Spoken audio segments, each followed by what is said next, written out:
আমার সন্তান বুঝে নাই রে, আমার সন্তানকে তোমরা মাইরো না, কারণ বাপ মা সন্তানকে কেমন কষ্ট করে লালন পালন করেছে। ছোটবেলায় আমরা বিছানার মধ্যে প্রস্রাব করে দিছি, ঠান্ডার সময় কিন্তু মা সন্তানকে ঠান্ডার মধ্যে রাখে না, কারণ আমার সন্তানের ঠান্ডা লেগে যাবে।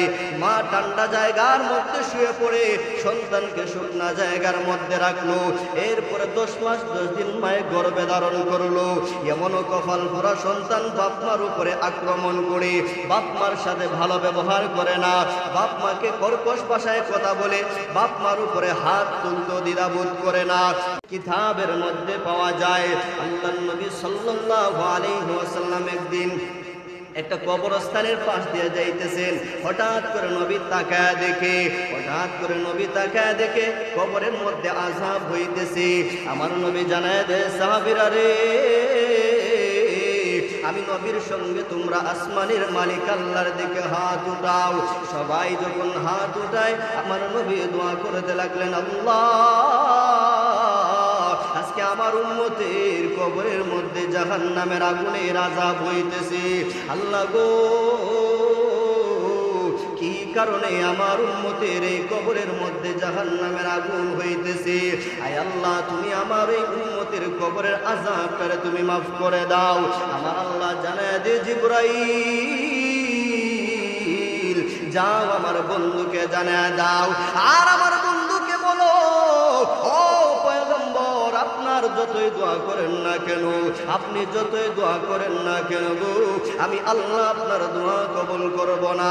কিয়ামত পর্যন্ত যদি আপনি নবী দোয়া করেন, আমি আল্লাহ আপনি নবীর দোয়া পর্যন্ত কবুল করব না, আপনার নবীর দোয়া পর্যন্ত কবুল করব না। নবীজি, যতক্ষণ পর্যন্ত এই সন্তানের মা তাকে মাফ না করে দিবে, আমি আল্লাহ তুমি নবীর দোয়া পর্যন্ত কবুল করব না। আল্লাহর নবী জানায় দে, সাহাবীরা রে, যাও যাও, ওই যাও যাও, আমার মদিনার সমস্ত মানুষদেরকে বলো, কবরস্থানের পাশে যখন তারা এসে দাঁড়ায়, আল্লাহর নবী বলেন, সাহাবীরা রে, যাও যাও, এলাকার মানুষদেরকে বলো তারা যেন তাদের আত্মীয় স্বজনের কবরের মধ্যে এসে দাঁড়ায়। আমি নবীর ঘোষণা সবার কাছে পৌঁছে দাও। সবাই পৌঁছে দে। আল্লাহর নবী বলেছেন, কবরের সবাই কবরের পাশে এসে দাঁড়ানোর জন্য। যার যার আত্মীয় স্বজন মারা গেছে সবাই যেন কবরের পাশে এসে দাঁড়ায়। সবাই কবরের পাশে দাঁড়ায়, কেউ সন্তানের কবরের পাশে দাঁড়ায়, কেউ তার ভাইয়ের কবরের পাশে দাঁড়ায়, কেউ তার আত্মীয় স্বজনের কবরের পাশে দাঁড়ায়। কিন্তু আমার নবী তাকায় দেখে এই কবরের পাশের মধ্যে কেউ দাঁড়ায় না। হঠাৎ করে নবী তো নজর দিয়ে তাকায় দেখে একটা বুড়ি মহিলা লাঠির উপরে ভর করে ওই কবরের পাশে এসে দাঁড়াইছে। আল্লাহর নবী জানায় দে, মা, কি ব্যাপারে, কবরের সঙ্গে আপনার কি সম্পর্ক? এবার ওই বৃদ্ধা মহিলা জানায় দেও, গো নবীজি, এই কবরের মধ্যে আমার একজন সন্তান কিছুদিন আগে মারা গেছে। এমনি আল্লাহর নবী জিজ্ঞাসা করেন, মাগো, আপনার সন্তান কেমন মানুষ ছিল, আপনার সঙ্গে কেমন ব্যবহার করত?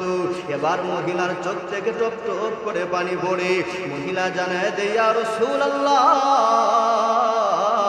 ইয়া হাবিবাল্লাহ, গো নবীজি, আমি এই ঘটনাটা আপনাকে শোনাইতে পারবো না গো নবী, কারণ এই ঘটনা শোনানোর পরে আপনার চোখের পানি আপনি ধরে রাখতে পারবেন না, আপনার চোখের পানি আপনি ধরে রাখতে পারবেন না। আল্লাহর নবী বলেন, মা গো, ও মা, জানেননি আপনার সন্তানের কবরের মধ্যে জাহান্নামের আগুন জ্বলতেছে? আপনার সন্তানের কবরের মধ্যে আল্লাহ শাস্তি জারি করে দিয়েছে। ও মা, আমাকে আপনি শোনান, আপনার সন্তান কেমন লোক ছিল? এবার মহিলা জানায় দে, ও নবীজি, একদিনের ঘটনা, এই সন্তানকে আমি মা কেমন ভাবে লালন পালন করলাম। আমার বিয়ের কয়েক বছর পরে আমি আমার স্বামীকে হারাইলাম। এই সন্তানের চেহারার দিকে তাকাইয়া আমি মা আমার জীবন যৌবন কাটিয়ে দিলাম। আমার বাপের বাড়ির মানুষ বলেছিল অন্যত্র বিবাহ দেওয়ার জন্য, আমি আমার বাপ মার কথা শুনি নাই, আমি আমার বাপের বাড়ির কথা শুনি নাই। আমি বলেছিলাম, হে আমার বাপের বাড়ির মানুষেরা শুনো, ও আমার মা এবং বাবা শুনে রাখো, আমি যেই মানিককে পেয়েছি, আমি যেই সন্তান আল্লাহ আমাকে নিয়ামত হিসাবে দিয়েছে, এই সন্তানের চেহারার দিকে তাকাইয়া আমি মা আমার জীবন যৌবন কাটায় দিব, আমার আর বিবাহ বসা লাগবে না। ইয়া রাসূলুল্লাহ, এই সন্তানকে আমি মা কেমন ভাবে লালন পালন করলাম, অন্যের বাড়ি কাজ করে আমি মা আমার সন্তানকে আমি বড় করেছি, লেখাপড়া শিখাইলাম। নবী গো, ওই সন্তান বড় হয়ে যাওয়ার পরে বিয়ের আগে আমার সাথে ভালো ব্যবহার করত, যেই মাত্র বিবাহ করছে ওই সন্তান একদিন তার বউয়ের কথায়, তার স্ত্রীর কথায় আমার পিঠের মধ্যে মন জুড়ে আঘাত করে, নবীজি এই কথাগুলো যখন আমার রাত্রবেলায় স্মরণ হয়, চোখের পানিতে আমার বালিশগুলো ভিজে যায়। ইয়া রাসূলুল্লাহ, এই কথাগুলো যদি দিনের বেলায় স্মরণ হয়, ইয়া রাসূলুল্লাহ, চোখের পানিতে আমি আমার কাপড়ের আঁচলগুলো ভিজে যায়। আমি যেমন গোসল করে ফেলি, আমার চোখের পানিতে আমার পুরাটা শরীর ভিজে যায় গো নবী, আমি আমার সন্তানকে কেমনে মাফ করব? এবার আমার নবী এই মহিলার কথাগুলো শোনার পরে আমার নবী কেমন রহমত, নবী পর্যন্ত চোখের পানি ধরে রাখতে পারে নাই। উপস্থিত সমস্ত সাহাবায়ে কেরাম সবাই কান্না শুরু করে দিয়েছে।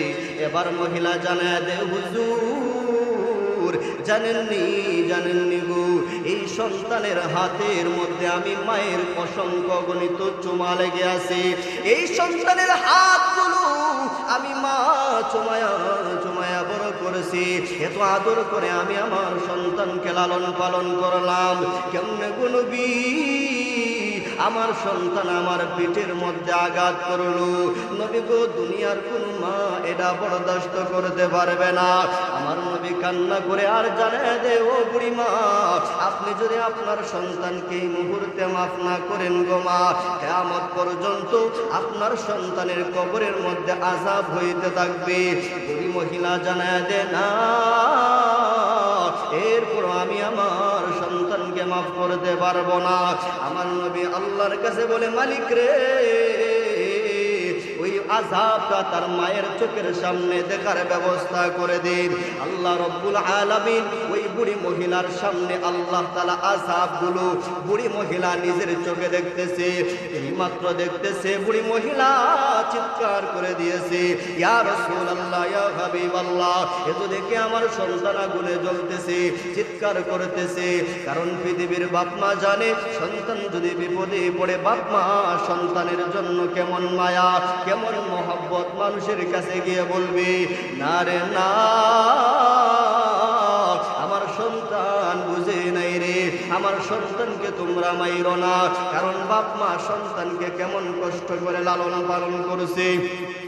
ছোটবেলায় আমরা বিছানার মধ্যে প্রস্রাব করে দিছি, ঠান্ডার সময় কিন্তু মা সন্তানকে ঠান্ডার মধ্যে রাখে না, কারণ আমার সন্তানের ঠান্ডা লেগে যাবে। মা ঠান্ডা জায়গার মধ্যে শুয়ে পড়ে সন্তানকে শুকনা জায়গার মধ্যে রাখলো। এরপরে 10 মাস 10 দিন মায়ের গর্ভে ধারণ করলো। এমনও কপাল ভরা সন্তান বাপ মার উপরে আক্রমণ করে বাপ মার সাথে ভালো ব্যবহার করে না, বাপ মাকে কর্কশ ভাষায় কথা বলে বাপ মার উপরে হাত তুলতে দ্বিধাবোধ করে না। এমন কপাল পুরা সন্তান, মনে রাখবা, তুমি যেইভাবে তোমার বাপ মাকে মারতেছো, একদিন তোমার সন্তানও তোমাকে মারবে। এক পর্যায়ে তুমি দুনিয়ার জমিনে আল্লাহ তোমার হায়াত কমায়া দিবে, রুজি রোজগার করবা, এগুলোর মধ্যে বরকত পাইবা না। এই জন্য আমার নবী বলেন, বাপ মার সঙ্গে সুন্দর আচরণ করবা, ভালো ব্যবহার করবা। যদি কোনো যুবক চায়, কোনো যুবতী চায় আমি দুনিয়ার জমিনে নেক হায়াত লাভ করব, মায়ার নবীর ঘোষণা, ওই সন্তান যদি যদি তার বাপ মাকে পায়, বাপ মার সাথে যেন সুন্দর ব্যবহার করে, ভালো ব্যবহার করে। যদি কোনো সন্তান চায় দুনিয়ার জমিনে কোটিপতি হতে, মায়ার নবীর ঘোষণা, বাপ মার কাছ থেকে দোয়া নেও। আল্লাহ যদি দুনিয়ার জমিনে বাপ মা থাকা অবস্থায় ধন দেয়, ধন যদি দিয়ে দেয়, তাহলে আল্লাহর শুকর আদায় করো। আর না হয় বাপ মা মারা যাওয়ার পরেও আল্লাহ তাআলা আপনাকে এমনি, আল্লাহ আপনার মা এবং বাবার দোয়ার বদৌলতে আল্লাহ তাআলা আপনাকে দুনিয়ার জমিনে ধনী বানিয়ে দিবে। আমরা চাইনি ধনী হতে, চাইনি ধনী হতে, কথা বলেন না, সবাই গরিব হতে চান? আমরা সবাই চাই ধনী হতে, কিন্তু যাদের বাপ মা আছে আমরা ভালো ব্যবহার করবো তো ইনশাআল্লাহ, ইনশাআল্লাহ ভালো ব্যবহার করব। ওই বৃদ্ধা মহিলা নবীর কাছে যখন দাঁড়াইছে, কান্না করতেছে, নবী চোখের পানি ধরে রাখতে পারে নাই। যেই মাত্র মহিলা তার সন্তানের আযাব দেখতেছে, নবীকে বলতেছে, ইয়া রাসূলুল্লাহ, আপনি সাক্ষী থাকেন, আমি আমার সন্তানকে মাফ করে দিলাম। এমনি নবী আল্লাহর কাছে দোয়া করছেন। আল্লাহ তাআলা আবার ওই যুবক যেইভাবে জাহান্নামের আগুনে জ্বলতেছিল, মার এই যে কথাটা বলছে, আমি আমার সন্তানকে মাফ করে দিলাম, আল্লাহ তাআলা মুহূর্তের ভিতরে ওই সন্তানের কবরটাকে জান্নাতের টুকরা বানিয়ে দেন। সবাই পড়ি আমিন এবং সুবহানাল্লাহ পড়ে সবাই জুড়ে পড়ি সুবহানাল্লাহ। আল্লাহ তাআলা কি করেছেন? সন্তানের কবরকে জান্নাতে টুকরা বানিয়ে দিয়েছেন। এই জন্য বাপ মার সাথে সুন্দর ব্যবহার করবো তো ইনশাআল্লাহ, না বউর কথা খালি কুসাই বাপ মারে। এই জন্য নবীর ঘোষণা, যদি বাপ মা আমার উপরে জুলুম করে, আমার হক নষ্ট করে, এরপরও সাবধান, বাপ মার সঙ্গে সুন্দর আচরণ করবা। বাপ মার যদি হক নষ্ট করে, বাপ মার সাথে কর্কশ ভাষায় কথা বলা যাবে না।